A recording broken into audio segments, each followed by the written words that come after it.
നേതാക്കളുടെ വധവും Israel America കടന്നുകയറ്റത്തിനുമെതിരെ ശക്തമായി തിരിച്ചടിക്കുന്ന Iran അവരുടെ എല്ലാ മേഖലയും തകർക്കുന്ന അവസ്ഥയിലേക്ക് എത്തിച്ചിരിക്കുകയാണ്.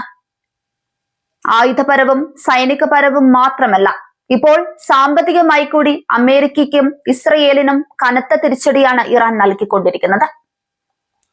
അമേരിക്കയിലും ഇസ്രയേലിലും ജനങ്ങൾക്കിടയിൽ നിന്ന് പോലും ശക്തമായ എതിർപ്പുണ്ടാകുന്ന സാഹചര്യത്തിൽ ട്രംപും നെതന്യാഹുവും തുടങ്ങിവെച്ച യുദ്ധം അവസാനിപ്പിക്കാൻ അവർ തന്നെ നിർബന്ധിതമായിരിക്കുകയാണ്. ഇതോടെ ഇറാനെതിരായ ആക്രമണങ്ങൾ അവസാനിപ്പിക്കാൻ US ആലോചിക്കുന്നുണ്ടെന്നും എന്നാൽ മറ്റ് രാജ്യങ്ങൾ ഹോർമുസ് കടലിടുക്ക് സംരക്ഷിക്കണമെന്നും പ്രസിഡന്റ് ഡൊണാൾഡ് ട്രംപ് ആവശ്യപ്പെട്ടു. ഇറാനെ നിലംപരിശാക്കിയെന്നും അതിനാൽ തന്നെ തോറ്റ ഒരു രാജ്യത്തോട് വെടിനിർത്തലിന്റെ ആവശ്യമില്ലെന്നുമാണ് ട്രംപ് ന്യായം പറയുന്നത്. എണ്ണവിലകളിലെ ആഘാതം കുറയ്ക്കാൻ കടലിൽ കുടുങ്ങിക്കിടക്കുന്ന ഇറാനിയൻ എണ്ണയുടെ മേലുള്ള ഉപരോധം താൽക്കാലികമായി പിൻവലിക്കുമെന്നും US അറിയിച്ചു. ഇറാനുമായുള്ള യുദ്ധത്തിൽ അമേരിക്ക തങ്ങളുടെ ലക്ഷ്യങ്ങൾ ഏകദേശം പൂർത്തിയാക്കിയതായും സൈനിക സാന്നിധ്യം കുറയ്ക്കുന്നതിനെ കുറിച്ച് ആലോചിക്കുന്നതായും പ്രസിഡന്റ് ഡൊണാൾഡ് ട്രംപ് അറിയിച്ചു. US യുദ്ധം ജയിച്ചു കഴിഞ്ഞുവെന്നാണ് തന്റെ വിശ്വാസമെന്ന് ട്രംപ് മാധ്യമപ്രവർത്തകരോട് പറഞ്ഞു. എന്നാൽ ട്രംപിന്റെ പ്രസ്താവനകൾക്ക് വിരുദ്ധമായി ആയിരക്കണക്കിന് അമേരിക്കൻ നാവിക സേനാംഗങ്ങൾ നിലവിൽ മിഡിൽ ഈസ്റ്റിലേക്ക് നീങ്ങിക്കൊണ്ടിരിക്കുകയാണ് എന്നാണ് റിപ്പോർട്ട്. ഇറാനിൽ US കരസേനയെ വിന്യസിക്കുന്നതിനുള്ള വിശദമായ തയ്യാറെടുപ്പുകൾ പെന്റഗൺ ഉദ്യോഗസ്ഥർ നടത്തിയിട്ടുണ്ടെന്ന് CBS ന്യൂസ് റിപ്പോർട്ട് ചെയ്യുന്നു. അതേസമയം രാത്രി ഗൾഫ് രാജ്യങ്ങൾക്ക് നേരെ ഇറാന്റെ ആക്രമണ ശ്രമമുണ്ടായി. ദുബായിൽ ഡ്രോണുകൾ തകർത്തു. സൗദിയിലും കുവൈറ്റിലും വിവിധ മേഖലകളിൽ ആക്രമണം തടഞ്ഞു. ശത്രുക്കൾക്ക് വരാനിരിക്കുന്നത് നല്ല വർഷമായിരിക്കില്ലെന്ന മുന്നറിയിപ്പുമായി ഇറാൻ പരമോന്നത നേതാവ് മൊജ്തബ ഖമേനി രംഗത്തെത്തി. തുർക്കിയിലേക്കും ഒമാനിലേക്കും ആക്രമണം നടത്തിയത് ഇറാൻ അല്ലെന്നും ഇവ ഇസ്രയേൽ നടത്തിയ ആൾമാറാട്ട ആക്രമണമാണ് എന്നുമാണ് മൊജ്തബയുടെ നിലപാട്. തലമുതിർന്ന നേതൃത്വത്തെ വധിച്ചാൽ ജനങ്ങളെ ഭയപ്പെടുത്താമെന്ന ശത്രുക്കളുടെ മോഹം തകർന്നു പോയെന്നും ഖമേനി പറയുന്നു. ഫെബ്രുവരി 28 തുടങ്ങിയ സംയുക്ത ആക്രമണത്തിലൂടെ ഇറാന്റെ ഉന്നത നേതൃത്വത്തെ ഇല്ലാതാക്കി രാജ്യം പിടിച്ചെടുക്കാമെന്ന അമേരിക്കൻ മോഹം ഇതോടെ പാളിയിരിക്കുകയാണ്. പരമോന്നത നേതാവ് അലി ഖമേനി ഉൾപ്പെടെയുള്ളവർ കൊല്ലപ്പെട്ടിട്ടും ഇറാനിയൻ ഭരണകൂടം തകർന്നില്ലെന്ന് മാത്രമല്ല, പുത്തൻ ഊർജത്തോടെ തിരിച്ചടിക്കുകയും ചെയ്യുന്നു.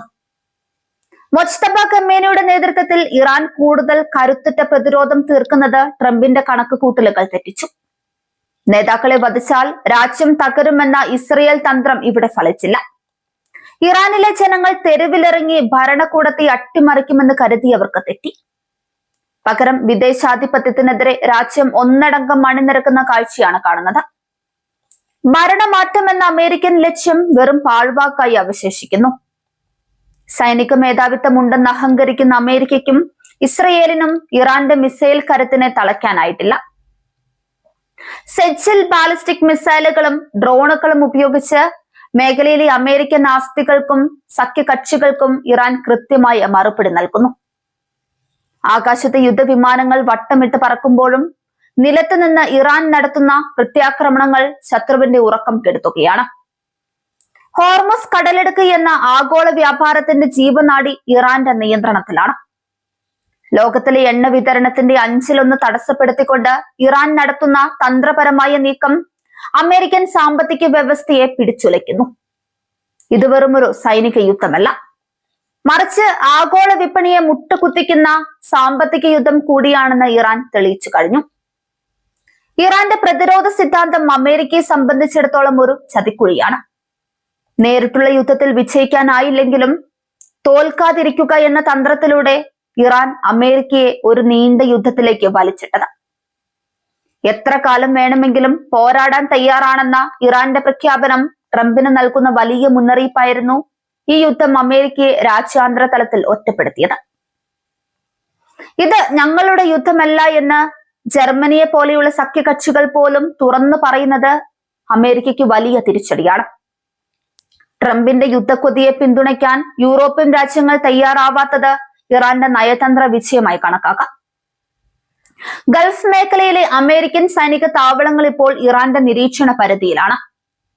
ഖത്തർ, കുവൈറ്റ്, സൗദി അറേബ്യ എന്നിവിടങ്ങളിലെ ലോജിസ്റ്റിക് കേന്ദ്രങ്ങൾക്ക് നേരെ ഇറാൻ നടത്തുന്ന ആക്രമണങ്ങൾ മേഖലയിലെ അമേരിക്കൻ സാന്നിധ്യം എത്രത്തോളം അപകടത്തിലാണെന്ന് വ്യക്തമാക്കുന്നു. UAE നേരിടുന്ന വൻ നാശനഷ്ടങ്ങൾ ഇതിന്റെ തെളിവാണ്. ഇറാന്റെ ആണവ കേന്ദ്രങ്ങൾ തകർക്കുമെന്ന ഇസ്രയേലിന്റെ വാദം ഇപ്പോഴും ഫലപ്രാപ്തിയിലെത്തിയിട്ടില്ല. നാശനഷ്ടങ്ങൾ സംഭവിച്ചിട്ടുണ്ടാകാമെങ്കിലും ഇറാന്റെ ശാസ്ത്രീയ കരുത്തിനെ പൂർണ്ണമായും ഇല്ലാതാക്കാൻ ആധുനിക ബോംബുകൾക്കും കഴിഞ്ഞിട്ടില്ല. ഇത് ഇറാന്റെ അതിജീവന ശേഷിയുടെ അടയാളമാണ്. യമനിലെ ഹൂത്തികളെ പോലെയുള്ള ഇറാനിയൻ പ്രോക്സികൾ കൂടി യുദ്ധത്തിൽ സജീവമാകുന്നതോടെ ബാബൽ മണ്ടേബ് കടലെടുക്കും അപകടത്തിലാകും. ഇത് ലോക വ്യാപാരത്തെ പൂർണ്ണമായും സ്തംഭിപ്പിക്കും. ഇറാന്റെ ഈ തന്ത്രം നേരിടാൻ അമേരിക്കയ്ക്ക് പരിമിതികളുണ്ട്. ഇതുകൂടി തിരിച്ചറിഞ്ഞായിരിക്കാം ട്രംപ് ഇപ്പോൾ സമാധാനത്തിന്റെ പാതയിലേക്ക് എത്തിയിരിക്കുക.